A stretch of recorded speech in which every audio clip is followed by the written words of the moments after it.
lahir dengan semangat juang, mengairi di setiap titik Nusantara, tumbuh dengan karya yang nyata. Setiap langkah penuh cinta untukmu Nusantara. Pralon merek kebanggaan Indonesia, wujudkan mimpi dan cita-cita, berikan yang terbaik, inovasi tiada henti. Pralon pertama dan terbaik.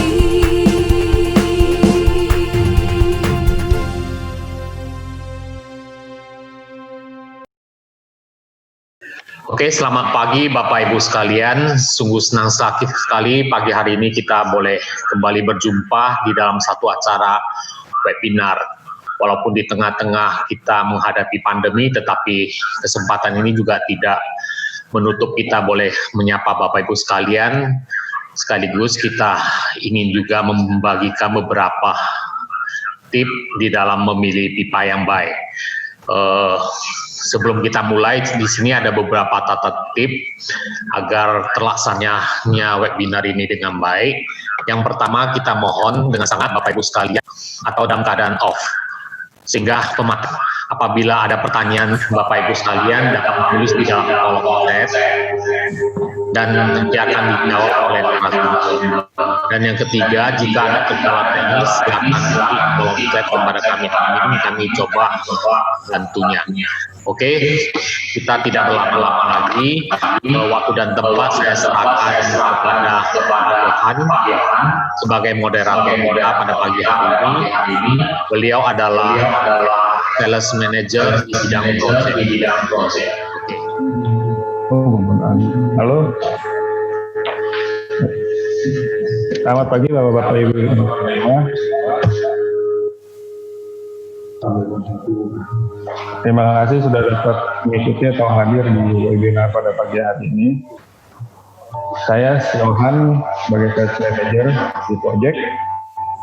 Nah, ini bentar lagi materi akan dibawakan oleh Bapak Nani sebagai factory manager kita di pabrik. Beliau adalah orang yang cukup lama yang di Pralon, sudah banyak pengalamannya. Nah, sebentar lagi akan dibawakan materi akan dibawakan oleh Bapak Nani. Mungkin bisa silakan Pak. Oke, terima kasih Pak Johan. Bismillahirrahmanirrahim. Assalamualaikum warahmatullahi wabarakatuh. Selamat pagi Bapak Ibu sekalian. Terima kasih sudah bisa mengikuti webinar ini. Mudah-mudahan webinar ini bisa bermanfaat bagi kita semua. Saya diberi judul mengenai memilih pipa yang baik dan diberi waktu 15 sampai 20 menit. Mudah-mudahan dalam waktu yang singkat ini ada manfaat. Kemudian nanti kita lanjutkan dengan tanya jawab. Nah, kebetulan judul ini masih bersifat umum, masih cukup dasar, jadi perlu ada pendalaman yang lebih dalam lagi. Nanti kita bisa mungkin sharing. Ini hanya sebagai sharing pengetahuan.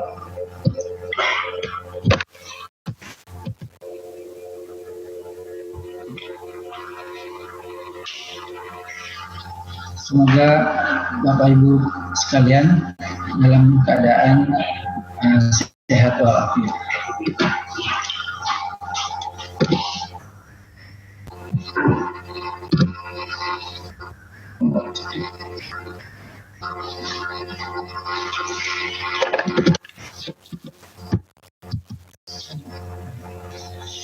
Sebelum kita masuk ke materi, jadi secara umum kita harus mengetahui dulu fungsi dan aplikasi pipa itu tersebut. Jadi secara umum pipa PVC itu fungsinya adalah sebagai instalasi air minum, instalasi air buangan, kemudian ventilasi udara, instalasi angin, dan instalasi listrik. Begitu juga untuk HDPE. HDPE biasa kita gunakan di instalasi air minum, air buangan, ventilasi udara, instalasi perkebunan dan golf, juga kita gunakan untuk gas, dan selongsong serat optik. Di dalam webinar ini kita fokus kepada fungsi pipa sebagai wadah mengalirkan air, baik air minum maupun air buangan. Karena itu yang saya pikir benar-benar difungsikan dari PDAM, kemudian dari PMK. Untuk memilih pipa yang baik, maka kita diawali dengan faktor yang menentukan dalam desain instalasi pipa. Pertama, tekanan kerja yang dibutuhkan. Jadi dari tekanan yang dibutuhkan atau tekanan kerja yang akan digunakan, maka kita akan mendapatkan seri pipa. Saya akan jelaskan kalau di PVC ada seri, kemudian di PE ada PN, apakah PN 10 atau PN 12, maka kita desainkan di tekanan. Kemudian debit air yang dibutuhkan. Dari debit air yang dibutuhkan, maka kita akan dapat diameter berapa, dimensinya ya. Kemudian yang ketiga adalah panjang instalasi pipa. Dari panjang instalasi pipa, maka kita akan membutuhkan head loss-nya. Jadi berapa hilang tekannya dari pipa tersebut agar air yang kita supply bisa sampai kepada titik jauh. Nah, yang terakhir adalah lokasi instalasi pipa. Apakah lokasinya itu dari tanah yang stabil? Apakah tanah yang labil? Apakah tanah tersebut tanah gambut? Ataukah tanahnya yang longsor, sudah longsor? Jadi sebagai gambaran, kita bisa lihat ada dua jenis pipa, pipa PVC dan PE yang dipasang pada posisi tanah longsor. Maka yang terjadi pipa PE itu bergelantungan, dan sementara pipa PVC dia terlepas karena sambungannya memakai rapi. Jadi kita harus memilih posisi lokasi yang akan. Ini kira-kira secara umum, memang harus detail lagi kita bahas. Kemudian di dalam memilih pipa juga faktor yang perlu diperhatikan adalah standar pipa. Kemudian karakteristik pipa itu tersebut, dan yang ketiga adalah kualitas pipa. Kualitas pipa itu dipengaruhi oleh bahan baku, bahan dasarnya itu sendiri, kemudian proses pembuatannya. Setelah dibuat, pipa itu harus uji, tes, lolos sesuai dengan standar yang telah ditetapkan. Kemudian dia bagaimana menyimpannya. Yang terakhir adalah handling, sampai dia bisa dipasang. Nah, yang juga yang sangat mendukung adalah jaminan kualitas dari badan-badan yang independen, yang berupa sertifikat. Ini yang perlu kita perhatikan. Saya masuk ke poin 1, yaitu ke standar. Dari desain kita, misalnya tadi kita tetapkan tekanan kerja 10 bar, maka kita bisa lihat di standarnya. Di Indonesia sudah ditetapkan untuk standar klasifikasi pipa PVC itu terbagi menjadi 2, yaitu pipa yang bertekanan dan pipa buangan. Pipa yang bertekanan itu nomornya 060084 tahun 2002. Dia terbagi berdasarkan seri. Kalau pipa PVC berdasarkan seri. Misalnya ada S10, seri 10, S12,5, kita sudah tetapkan sesuai dengan standar tekanan kerja yang ditetapkan. Itu pun juga pipa buangan. Pipa buangan itu terbagi menjadi dua, kelas A dan kelas B. Kelas B lebih tebal daripada kelas A. Kemudian untuk standar pipa HDPE, dia tidak menggunakan seri. Indonesia telah menetapkan standar SNI-nya, yaitu nomor 4829/2 tahun 2015. Dia menetapkan berdasarkan PN atau pressure nominal. Jadi kalau Bapak Ibu mendesain tekanannya 10 bar tekanan kerjanya, maka kita tinggal tetapkan PN 10. Kalau 8 bar PN 8. Jadi begitu seterusnya. Dari tekanan kerja yang paling rendah sampai tekanan yang paling tinggi.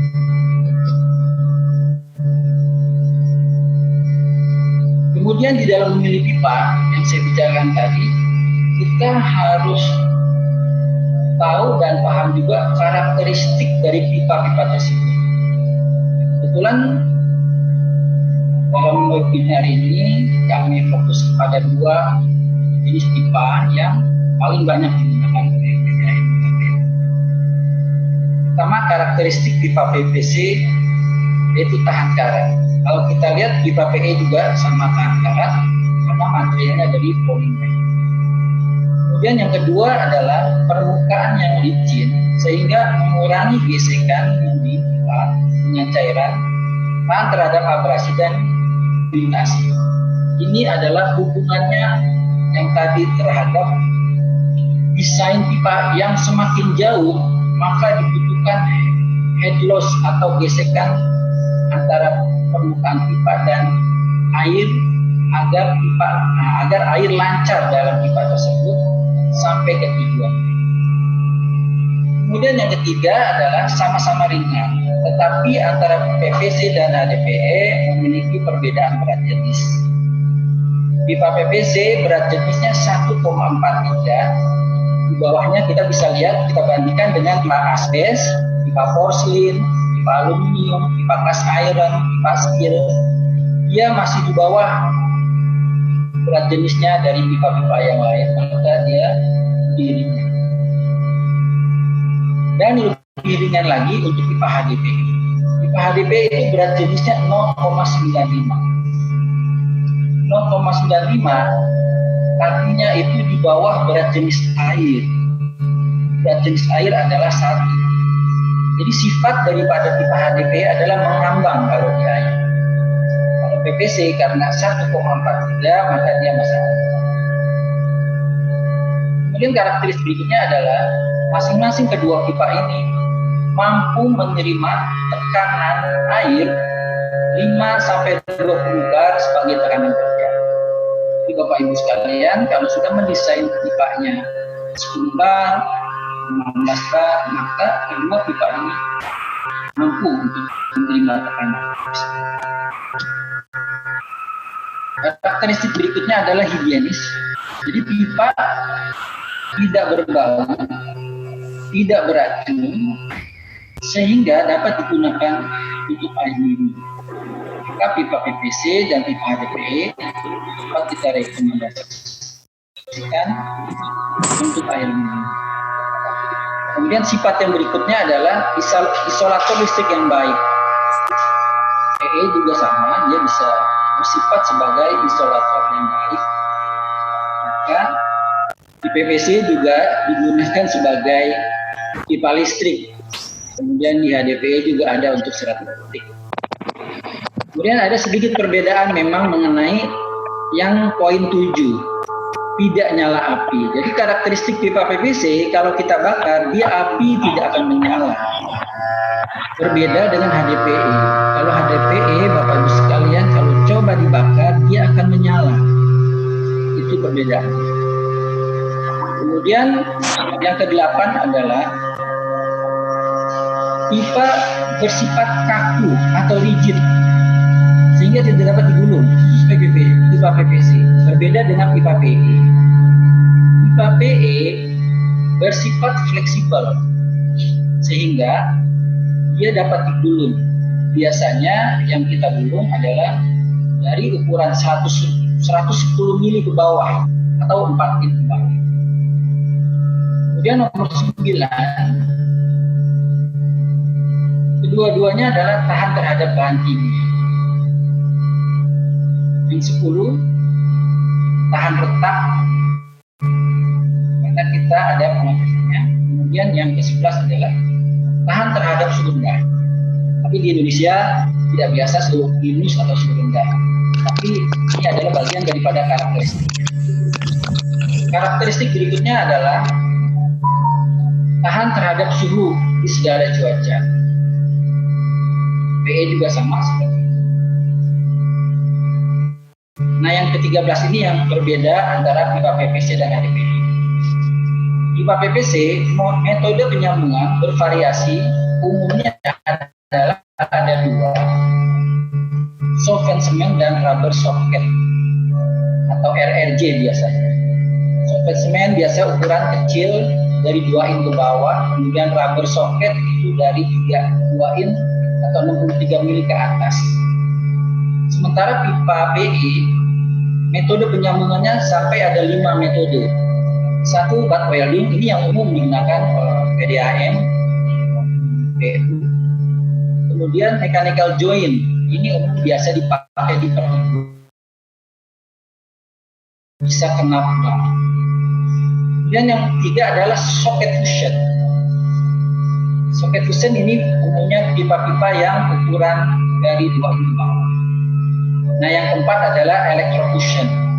Electrofusion banyak digunakan di posisi-posisi yang sempit, yang mesin-mesin bak fusion sulit dipasang. Nah, yang kelima adalah push on. Push on relatif baru, tapi ini untuk ukuran kecil. Kemudian karakteristik berikutnya adalah mudah di dalam pemasangan instalasi. Cara penyambungnya sudah ada metodenya, kemudian ringan, jadi dia mudah sekali di training bukan akan bisa memasang.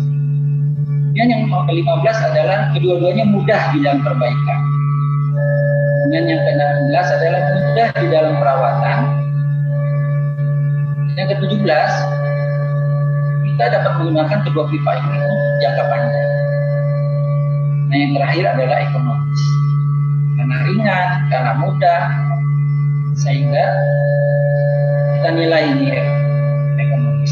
Ini kira-kira karakteristik yang kita paham. Kemudian yang tidak kalah pentingnya adalah baik PVC maupun PE, pipa yang kita pilih betul-betul raw materialnya atau bahan bakunya itu kita pahami. Jadi bahan baku pipa PVC umumnya terdiri dari 5 item. Pertama, resin polyvinyl chloride itu dalam bentuk tepung. Itu bahan utama. Dari SNI itu mensyaratkan minimal 92,5%. Selebihnya adalah stabilizer, filler, pewarna, lubrikan. Pipa PVC ada warna putih, warna abu, itu karena kita kasih pewarna. Nah, khusus yang nomor 3 filler itu adalah kapur. Kapur di dalam SMI itu memang dibatasi. Biasanya kalau pipa-pipa yang murah dan pipa-pipa yang yang tidak berkualitas, maka fillernya yang ditinggikan atau kapurnya yang dibanyak, kan? Karena kapur itu harganya murah dibanding dengan harga resin. Kemudian bahan baku PE itu terdiri dari 2 bagian, yaitu polyethylene itu sendiri dan carbon black. Di dalam SNI, carbon black dipersyaratkan 2,5%. Dia berbentuk pelet, beda dengan PVC masih berbentuk tepung. Kalau PE berbentuk pelet. Nah, di pasaran PE memang ada dua jenis. Ada yang sudah dalam bentuk pelet hitam, ada juga pelet natural, tapi kita harus tambahkan karbon sebesar 2,5%. Itu mengenai raw material. Kemudian kita harus pahami juga di dalam memilih pipa mengenai bagaimana proses produksinya. Karena kalau produksinya bermasalah, maka pipa yang kita pilih juga akan bermasalah. Untuk pipa PVC itu prosesnya secara umum adalah pertama proses mixing raw material. Jadi raw materialnya dulu yang di mixing. Kemudian setelah itu masuk ke extrusion. Setelah di extrusion, didinginkan, ditarik, diberi marking, dipotong, dan diberi soket. Berbeda dengan HDPE. HDPE adalah tanpa proses mixing raw material. Dia langsung ke extrusion karena materialnya sudah dalam bentuk pellet. Nah, khusus untuk fitting, kita menggunakan proses injection yang nomor 3. Nah, ini adalah yang sebelah kanan itu adalah mesin injection. Prinsip mesin injection sama seperti orang membuat ember atau membuat mainan. Ini proses produksinya. Kemudian proses produksi tadi supaya tes atau misalnya pipa yang sudah kita pasang 10 tahun lalu atau 15 tahun lalu misalnya terjadi masalah, maka pipa itu kita bisa cek apa ya. Nah, ini harus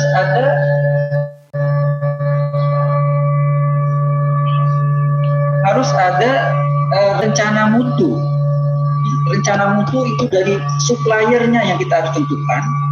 Kemudian bahan bakunya yang harus dicek lebih detail. Kemudian proses mixing. Dilanjutkan dengan proses produksi. Seberapa dijaganya temperaturnya, tekanannya, sehingga pipa yang kita hasilkan sesuai dengan standar yang ditentukan. Nah, kemudian setelah jadi harus dites sesuai dengan standar yang ditentukan dan disimpan sesuai dengan standar sampai kepada pengirimannya. Jadi ini kira-kira rencana mutu yang harus biasanya para pemakai itu datang ke pabrik untuk melihat betul-betul proses ini agar mereka yakin pipa yang dipilih itu sesuai apa yang mereka inginkan. Nah, kemudian masuk kepada quality control. Urutan quality control ini saya rangkum berdasarkan buku SNI yang telah ditetapkan. Jadi berdasarkan buku SNI, urutan pertama yang harus lolos yaitu sifat tampak. Jadi sifat tampak itu secara fisik dan warna. Maka pertama yang dilihat apakah pipa itu mulus, apakah pipa tersebut bergelombang, sehingga pipa yang kita gunakan betul-betul yakin tidak oval, tidak bergelombang, tidak bengkok, warnanya seragam, itu yang harus lolos. Dan ini harus kita lihat tes secara 100%. Kemudian dalam urutan dari standar SNI itu juga kita harus melalui tes cek diameter. Diameter itu harus sesuai dengan standar agar pada saat dipasang dia cocok dengan fittingnya, dengan soketnya, dengan pipa-pipa yang lain. Kemudian begitu juga pengecekan ketebalan, karena dengan tebalnya ini akan menentukan menentukan seri-serinya dan PN-nya. Kemudian uji yang selanjutnya adalah uji tekan. Jadi harus lolos kalau pipa PVC minimal 4 kali dari tekanan kerja. Kemudian kalau untuk pipa PE itu 3 kali dari tekanan kerja. Tes berikutnya adalah yang harus lolos itu tes lunak pikat. Jadi spesimen pipa ditekan dengan jarum harus masuk dalaman 1 mili minimum 79 derajat. Kalau lebih maka material yang kita tentukan tidak masuk dalam standar. Kemudian urutan yang harus kita lalui juga sesuai dengan standar SNI adalah uji kuat tarik dan elongation. Uji kuat tarik ini minimum 450 kg per cm persegi untuk PVC dan untuk PE minimum 200 kg per cm persegi. Jadi untuk elongation adalah tes tarik yang harus dipenuhi, minimum mulurnya adalah 80% untuk PVC dan 350% untuk PE. Tes yang berikutnya adalah ketahanan impact. Jadi pipa dijatuhkan sebanyak 40 titik dengan beban yang telah ditentukan oleh SNI. Dia tidak boleh pecah. Kemudian tes berikutnya adalah uji linyak atau uji pipih. Jadi pipa ditekan sampai setengah diameter, bahkan sampai ketemu, pipa tidak boleh retak. Nah, yang penting juga adalah kadar PVC untuk PVC tadi itu ada minimum 92,5%. Kemudian kadar plasticizernya 0. Bau dan rasa tidak boleh terdeteksi. Kemudian ada ekstraksi timbal atau PB. Ekstraksi timbal pertama itu maksimum 1,0 mg per liter. Kemudian ekstraksi ketiga maksimum 0,3 mg per liter. Ada tes juga namanya ekstraksi timah. Ekstraksi ketiga maksimum 0,0 mg per liter. Ini harus kita penuhi agar air yang dilalui pipa tersebut aman. Kemudian untuk ketahanan terhadap kimia di dalam SNI dipersyaratkan harus lolos methylene chloride test. Jadi dengan direndam selama 1 jam pipa tidak menjadi bubur. Kemudian ada pengetesan namanya oven test. Dipersyaratkan untuk pipa PVC maksimum 5%. Kemudian untuk PE maksimum 3%. Ini yang harus kita bisa penuhi di dalam pipa yang harus kita pilih. Nah, dari semua yang tadi saya jelaskan, maka kita perlu adanya dukungan dari luar atau kepastian dari luar. Maka pipa tersebut harus memenuhi sertifikat produksinya, yaitu sertifikat SNI, kemudian sertifikat produk ISO, kemudian sertifikat TKDN, yang keempat sertifikat manajemen mutu ISO 9001, sertifikat manajemen lingkungan ISO 14001, sertifikat manajemen kesehatan OSAS, 18001, sertifikat penerapan K3 yang terakhir adalah sertifikat Go Green. Nah, demikian kira-kira yang presentasi yang singkat ini. Jadi memilih pipa yang baik harus pipa yang berkualitas sesuai dengan fungsi dan desain yang direncanakan. Kita masih perlu adanya pendalaman yang lebih dalam dari sini. Mungkin kita akan lanjutkan dalam webinar yang selanjutnya. Nah, selanjutnya adalah kita akan melaksanakan webinar yaitu mengenai bagaimana handling dan pemasangan pipa yang benar. Mungkin untuk kali ini sampai di sini presentasi saya. Mohon maaf kalau terlalu cepat atau kurang jelas. Memang masih bersifat umum, tapi boleh kalau ada yang kurang jelas, Bapak-bapak silakan ajukan pertanyaan. Jadi saya mohon maaf. Terima kasih. Assalamualaikum warahmatullahi wabarakatuh. Terima kasih Pak Nurani atas materinya. Nah, mungkin dari bapak-bapak ada pertanyaan kah? Bisa di kolom chat atau langsung bicara. Nah, silakan Mbak. Ya, ini sementara saya udah dapat 2 pertanyaan nih Pak. Nah, ini ada yang bertanya bagaimana cara menghitung ketebalan pipa yang dibutuhkan, dasarnya apa gitu Pak? Mungkin bisa jelaskan Pak. Ya. Pipa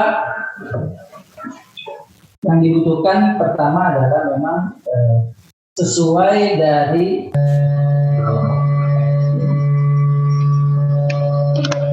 menentukan tebal pipa. Pertama adalah dasarnya tekanan kerja yang akan digunakan pada saat mendesain pipa. Misalnya tekanan kerja 10 bar, maka pipa PVC kita pilih seri 12,5, maka di standar itu akan kita dapatkan berapa tebal pipa yang akan kita bisa pesan.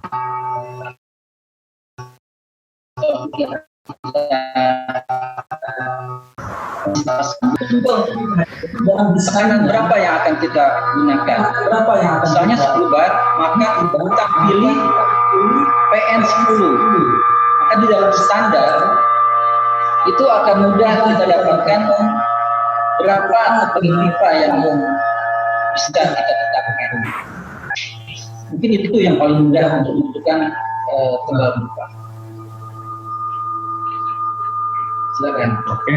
Ya. Ini ada pertanyaan lagi Pak dari PDMY Tuba.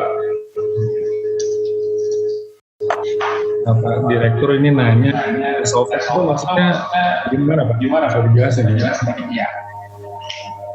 Test open itu yang dimaksud adalah pipa pada saat siang dan malam itu sebetulnya mengalami perubahan. Artinya terjadi titik muai susut. Mungkin Bapak Ibu sekalian coba melihat pipa yang dijemur di lapangan. Kalau kita lihat temperatur yang atas dan temperatur yang bawah itu akan berbeda. Maka temperatur yang paling tinggi dia akan titik muainya dia akan lebih besar dibanding yang temperatur rendah. Karena pernah terjadi di Semarang, pipa yang dipasang kebetulan tidak pakai rabring, yaitu pakai solvent semen. Pipa tersebut dipasang panjang sebelum digunakan, jadi pipa itu sebelum digunakan, pipanya pecah dengan sendirinya.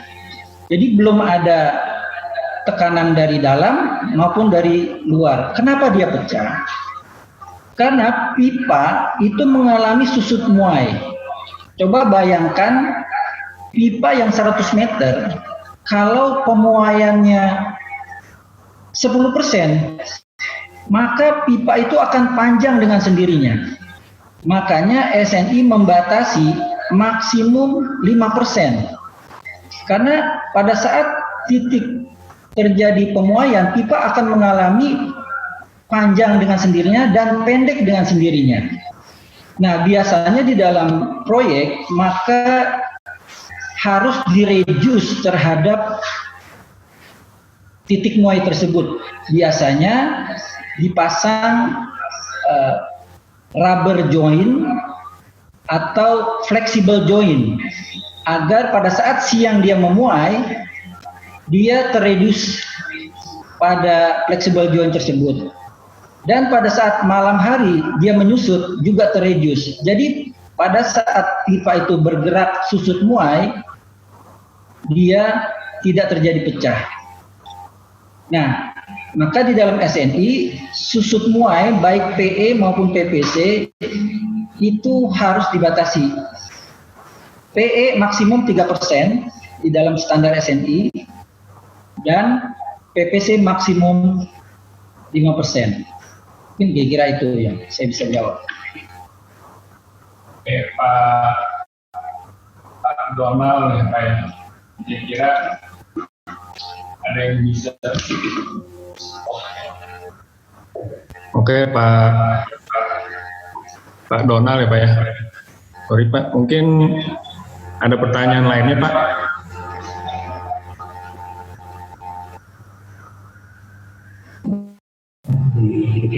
Cukup Pak ya. Oke. Ini ada pertanyaan lain lagi.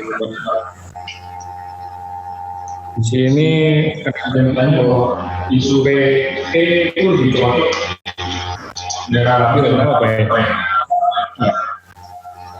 ya? Ya, tadi saya sudah sampaikan juga mengenai di dalam desain kita harus faktor lokasi yang paling penting. Apakah tanahnya labil atau bergambut atau tidak? Ya, memang pipa PE itu bersifat lebih lentur. Ditambah lagi cara penyambungannya adalah butt welding. Jadi misalnya pipa dipasang pada daerah yang labil, daerah tanah gambut atau daerah yang mudah longsor, maka pipa tersebut bisa menyesuaikan terhadap lokasi gerakan tanah tersebut. Saya ambil contoh, pernah terjadi kebetulan bersamaan pipa PE dan pipa PVC instalasinya berdekatan atau sejajar. PE dipasang dengan cara butt welding, kemudian PVC dipasang dengan cara rubber joint. Nah, di daerah lereng tersebut terjadi longsor. Maka terlihat di situ pipa PE-nya tetap berfungsi karena dia tidak lepas dan bergelantungan. Sementara pipa PVC terlepas karena dia memang pakai sambungan rubber joint. Jadi untuk untuk lokasi-lokasi yang stabil itu untuk PVC sangat cocok. Tapi untuk daerah-daerah yang labil maka kita sarankan menggunakan pipa PE karena PE bersifat lentur dan sambungannya memang sudah di welding, jadi kokoh. Kira-kira seperti itu jawabannya. Oke. Ini ada pertanyaan lagi Pak. Bedanya PVC putih dengan yang apa nih Pak? Jadi kekuatan yang mana? Oke, mungkin tadi saya ada pemaparan mengenai dasar dari raw material. Jadi pipa PVC sebetulnya pada dasarnya kalau kita tidak beri warna, maka pipanya itu akan berwarna kuning gading. Karena warna dasarnya resin itu putih, setelah masuk ke extruder atau masuk ke mesin, dia mengalami pemasakan, dia akan kuning gading. Nah kemudian di dalam standar SNI untuk pipa air minum itu jelas-jelas ditulis adalah warna abu.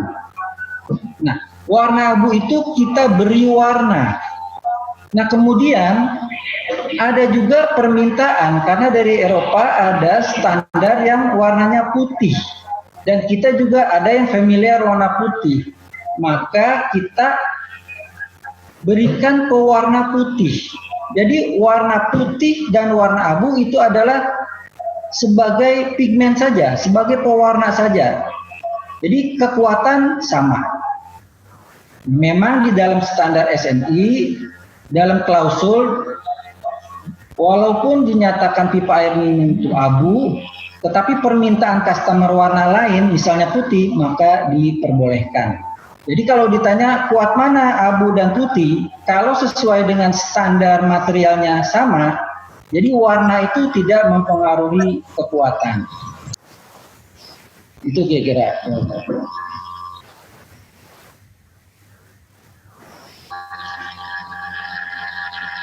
Oke, kalau kan ada masing-masing pabrikan paling mungkin kalau kita sementara ini kalau di Jepang kan warna abu kan itu kan secara kekuatan sama gitu kan. Iya.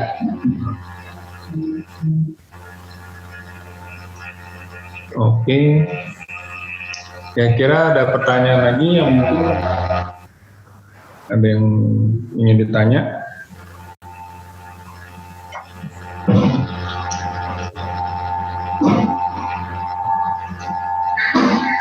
Saya ada pertanyaan lagi mengenai water hammer. Ya. Ini bisa terjadi karena apa ya? Iya. Cara mengatasinya dan kerja. Iya. Oke, terima kasih. Kita bicara water hammer. Mungkin kita pahami dulu apa itu water hammer. Mungkin water hammer yang dimaksud adalah mungkin Bapak Ibu sekalian waktu kecil pernah main tembakan peletokan. Kenapa pada saat kita peletokkan itu dia bisa jauh peluru kita? Itu adalah prinsip water hammer. Jadi water hammer itu disebabkan ada udara yang terjebak. Jadi udara terjebak, dia tidak bisa keluar. Sementara dia didorong terus oleh air. Mungkin air tekanannya cuma 5 bar, 6 bar, tetapi karena sifat dari udara bisa dimanfaatkan, udara itu bisa sampai 100 bar. 50, 60, 70 sampai 100 bar. Maka kalau sudah melebihi dari kemampuan pipa akibat udara yang dimanfaatkan tadi, maka terjadilah pecah pipa yang diakibatkan oleh water hammer. Nah kemudian bagaimana cara mengatasinya? Jadi water hammer biasanya itu terjadi pada instalasi pipa yang naik turun atau berbukit. Jadi ada udara yang terjebak di posisi pipa yang tadinya naik, kemudian air turun. Nah itu udara terjebak, jadi udara nggak bisa turun, air bisa turun. Nah bagaimana cara mengatasinya? Maka di posisi-posisi tersebut kita harus pasang namanya release valve. Saya yakin Bapak-Bapak Ibu yang di PDAM udah umum, karena berapa kali saya lihat di PDAM mereka sudah pasang release valve atau pelepas udara. Jadi udara itu benar-benar kita lepaskan. Dan bisa juga water hammer terjadi pada saat setelah pemasangan pipa baru, kemudian air kita gunakan awal, jadi dari pompa valve kita buka itu secara tiba-tiba air bergerak secara tiba-tiba dengan jumlah yang banyak, itu sama seperti tsunami. Jadi tekanannya terlalu tinggi, maka udara juga akan terpampatkan.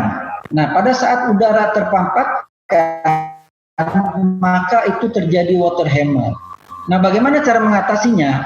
Makanya syaratnya adalah valve itu dibuka secara perlahan. Dibuka secara perlahan dan jangan tiba-tiba. Mungkin kira-kira itu jawabannya. Terima kasih.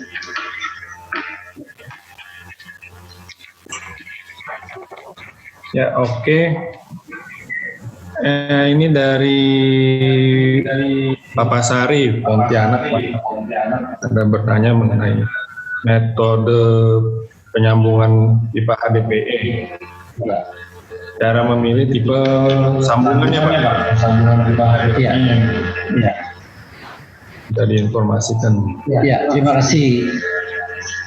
Tadi pipa HDPE memang cara penyambungannya itu ada bath fusion, ada socket fusion, electro fusion, mechanical fusion, ada push on. Nah, di mana kita paling cocok menempatkannya? Ya, pertama yang paling umum adalah bath fusion. Karena bath fusion itu dia bisa kita fungsikan sampai pipa yang paling besar.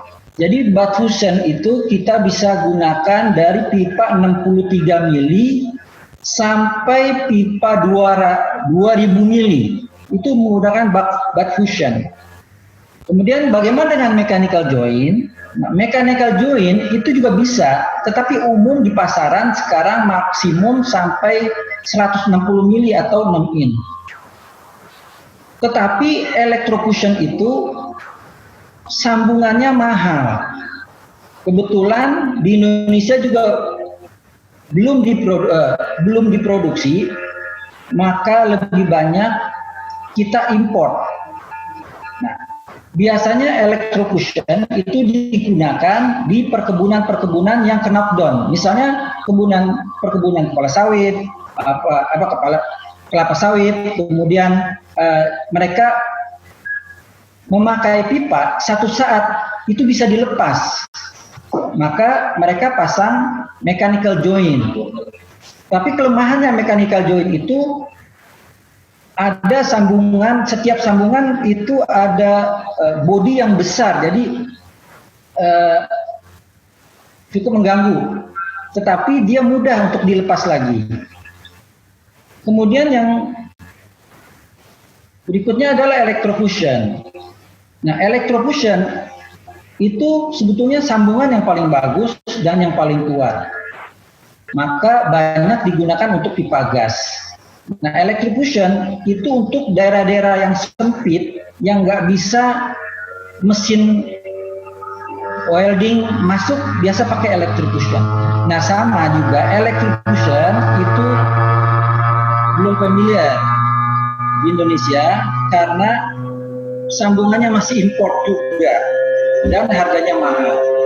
Maka yang paling umum dan yang paling murah adalah butt welding atau sambung dengan cara de-welding yang selama ini mungkin Bapak-Bapak Ibu sekalian sudah lihat di lapangan. Begitupun juga untuk push on. Push on hanya berlaku untuk pipa kecil. Jadi memang cocok pipa kecil, tapi untuk pipa yang besar, push on itu juga belum ada alat sambung fitting sambungannya. Itu kira-kira.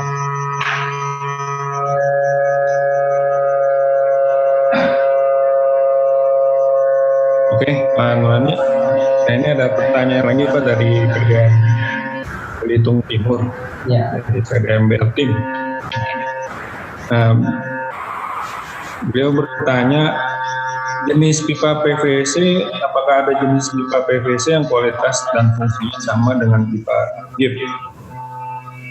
Dikarenakan kondisi air di Beltim ini sangat korosif, nggak cocok dengan pipa GIF. Cepat keropos gitu Pak. Ya, jadi saya sudah terapkan dalam karakteristik, memang pipa ini itu lebih berat juga ya dibanding pipa PVC. Sebetulnya kalau di presentasi saya awal mungkin sudah saya paparkan pipa PVC dan pipa PE itu adalah tahan korosif karena materialnya dari keluarga polimer. Ya, saya sarankan supaya tahan terhadap korosif, maka gunakan dua jenis pipa tersebut, Pak. Pipa jenis PVC atau pipa HDPE. Ini itu, Pak.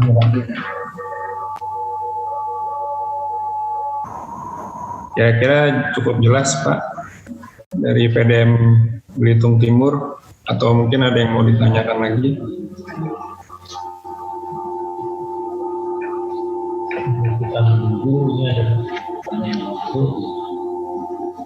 Oke. Ini ada pertanyaan lagi mengenai impact test. Ya. Impact test ini apakah berpengaruh terhadap kekuatan dan kualitas pipa? Penjelasannya seperti apa Pak? Ya, kalau kita lihat di standar SNI, memang impact test itu hanya diberlakukan untuk pipa PVC. Mungkin kalau kita lihat di standar SNI PE, maka impact test itu tidak diberlakukan karena pipa PE sudah lentur. Sementara pipa PVC karena bersifat rigid, maka dia dibutuhkan tes impact. Tes impact itu adalah pipa dijatuhkan benda setinggi 2 meter sejumlah 40 kali. Apakah pecah atau tidak? Nah, berat bebannya itu disesuaikan dengan berapa seri pipa tersebut dan berapa diameter tersebut. Artinya pipa PVC karena retak karena rigid, maka sebelum dijual atau sebelum dipakai maka dia harus lolos tes impact. Ini untuk menjamin satu saat di jalanan atau di lapangan pipa kita mungkin terbentur oleh batu atau benda-benda keras, maka kalau kita udah dites di lab lolos, itu bisa menjamin pipa kita aman, tidak pecah. Walaupun kita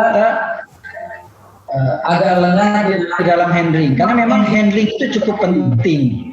Karena ada pipa yang sudah sampai di lapangan dari truk, mungkin tidak ada alat berat yang menerimanya. Biasanya pipa dilempar begitu saja. Padahal itu pipa rigid itu sangat rentan terhadap perlakuan yang dilempar seperti itu. Beda dengan pipa PE yang bersifat lentur, dia lebih aman pada saat handlingnya. Mungkin itu kira-kira. Terima kasih. Oke. Nah, ini ada dari Pak Lafi Rais. Beliau bertanya nih Pak, apakah kita bisa produksi pipa HDPE dengan harga yang murah? Ya. Oh, mungkin ini yang jawab harus Pak Yohan ya Pak. Ini bukan bersifat teknis, bersifat harga. Saya hanya menjawab teknis. Nanti mungkin Japri ke Pak Yohan ya Pak. Tapi secara prinsip sih, ya mungkin harga saya tidak bisa menjawab harga, yang nanti Pak Yohan akan menjawabnya, Pak. Iya. Mungkin apa yang dimaksud apa? Ya, kalau dari secara materialnya kan beda Pak, dengan PVC dan HDP. Iya. Ya mungkin sebagai gambaran, ya, tapi harga saya nggak bisa jawab ya, harga harus Pak Yohan urusan harga. Tapi kalau material memang sudah fix seperti itu. Silakan ya Pak Yohan. Ya mungkin nanti Pak Sasi bisa jawab saya Pak ya. Oke, ini ada satu pertanyaan lagi Pak. Apakah semua pipa melakukan pengetesan di hidrostatik? Apakah baik PVC maupun HDP juga dites hidrostatik Pak? Ya, semua produsen pipa harus melakukan tes hidrostatik, karena dari mana kita tahu bahwa pipa yang kita kirim itu berkualitas atau tidak.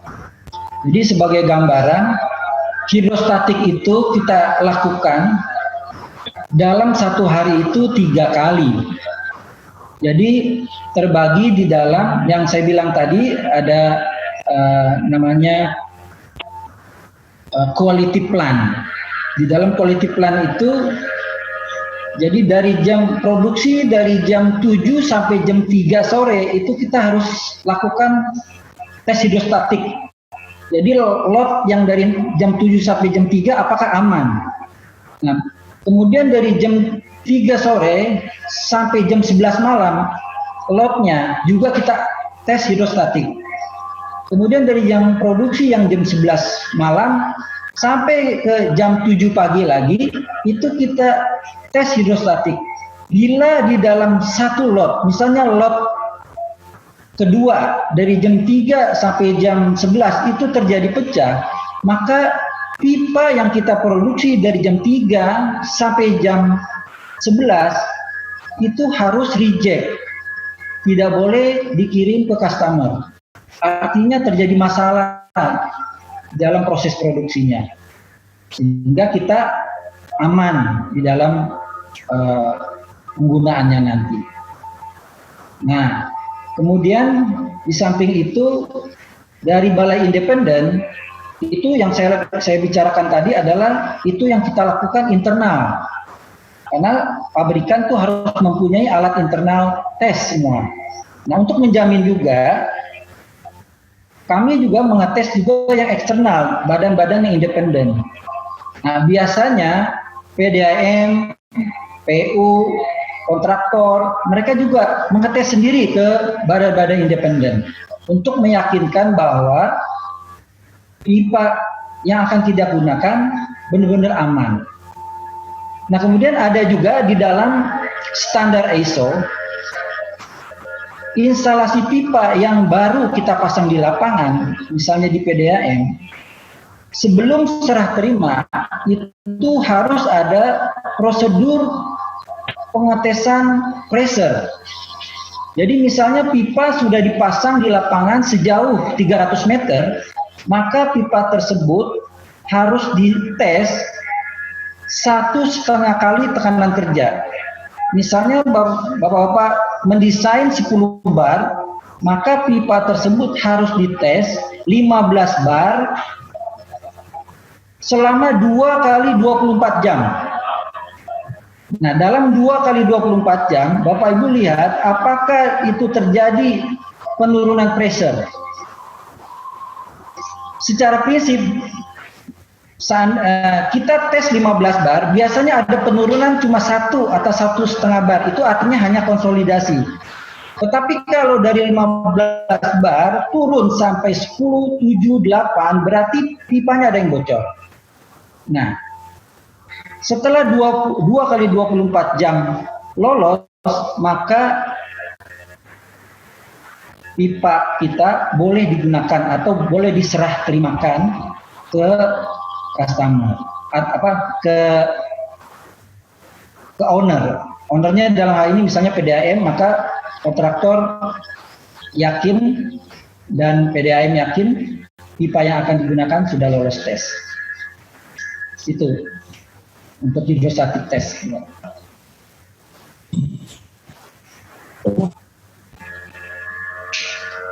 Kalau ada kelenturan pipanya kaitannya dengan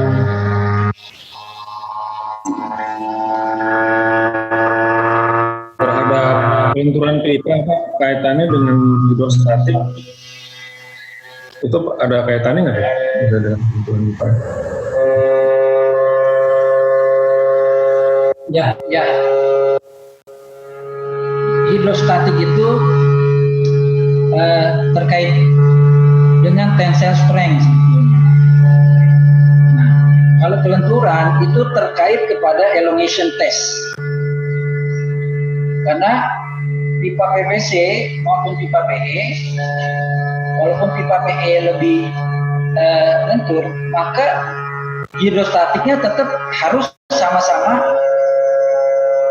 mampu di dalam sesuai perencanaan. Kalau 10 bar ya mampu dalam 10 bar.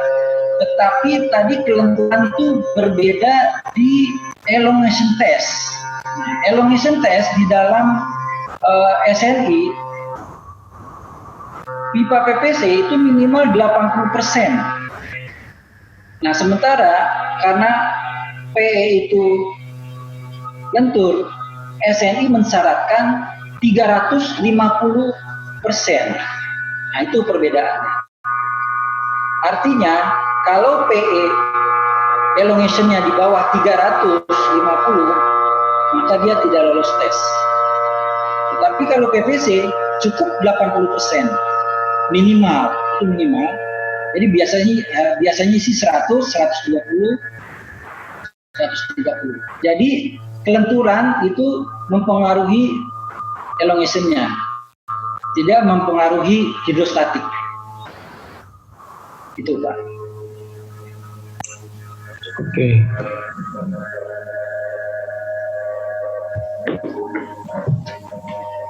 Ini saya kira ada pertanyaan lagi, mungkin ada yang ingin ditanyakan kepada Bapak Ibu-Ibu.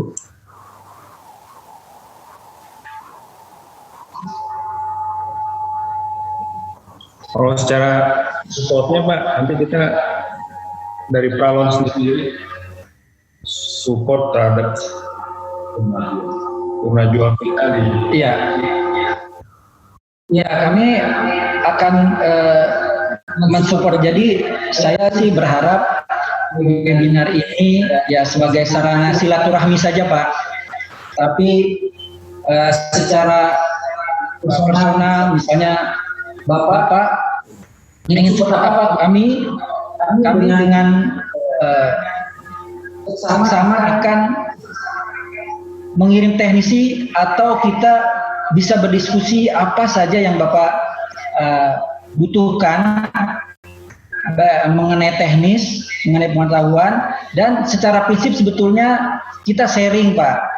Karena memang kebetulan kalau kami ya pengalaman untuk membuatnya, tetapi fungsi dan kegunaan dan bagaimana cara memasang, Bapak sekalian sebetulnya yang lebih berpengalaman. Nah biasanya kami senang sekali memang Bapak Ibu sekalian datang ke pabrik untuk berdiskusi, saling sharing, dan tidak tertutup kemungkinan juga mengundang kami untuk berdiskusi ke tempat Bapak. Cuma karena kondisi COVID sekarang memang tidak memungkinkan, saya mungkin menjadwalkan untuk berkomunikasi secara online langsung ke bapak-bapak sekalian. Misalnya ke PDM atau ke PU, kita bisa jadwalkan Pak. Intinya kami terbuka. Anytime juga kalau ada yang perlu ditanyakan silakan. Kebetulan di sini ada bosnya Pak Yohan. Saya akan ikut apa yang mereka minta. Mungkin itu Pak support kita. Tambahan dari Pak Yohan ada yang perlu disampaikan. Support.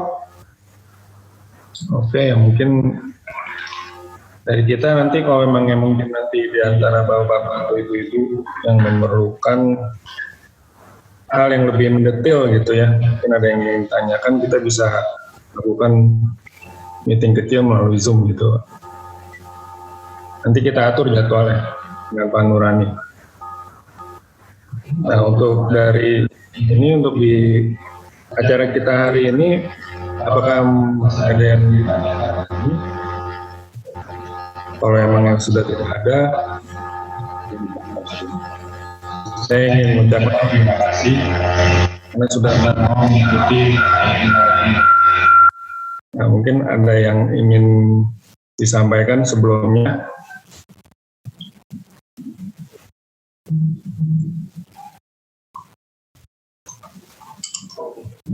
Oke, kalau tidak ada ya mudah-mudahan webinar ini bisa memberi manfaat dan pengetahuan untuk Bapak Ibu sekalian. Oke, mungkin saya tutup ya. Semoga kita sehat selalu. Dan ingat, untuk mungkin kondisi saat ini masih pandemi COVID. Ya, saya ingin mengingatkan saja untuk selalu menggunakan masker, selalu cuci tangan. Ya, semoga kita juga bisa membantu pemerintah untuk menyelesaikan pandemi ini. Oke, sampai jumpa di lain kesempatan. Terima kasih sekali lagi. Nah, Not, untuk souvenir mungkin bisa di WA ke nomor saya aja. Alamatnya nanti kita kirimkan souvenirnya. Terima kasih semuanya, Bapak-Bapak, Ibu-Ibu. Oke. Terima kasih, Pak.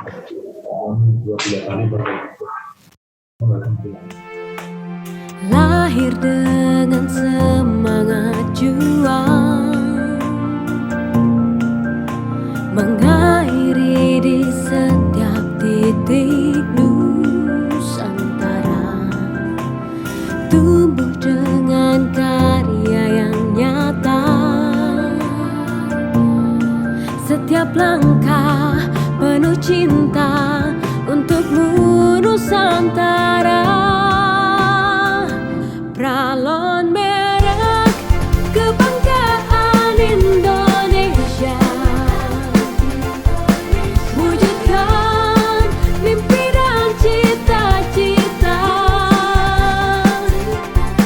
berikan yang terbaik, inovasi tiada henti.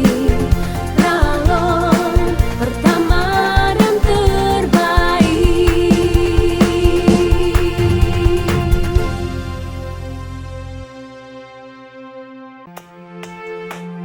Lahir dengan semangat juang, mengairi di setiap titik Nusantara, tumbuh dengan karya yang nyata. Setiap langkah penuh cinta untukmu Nusantara. Pralon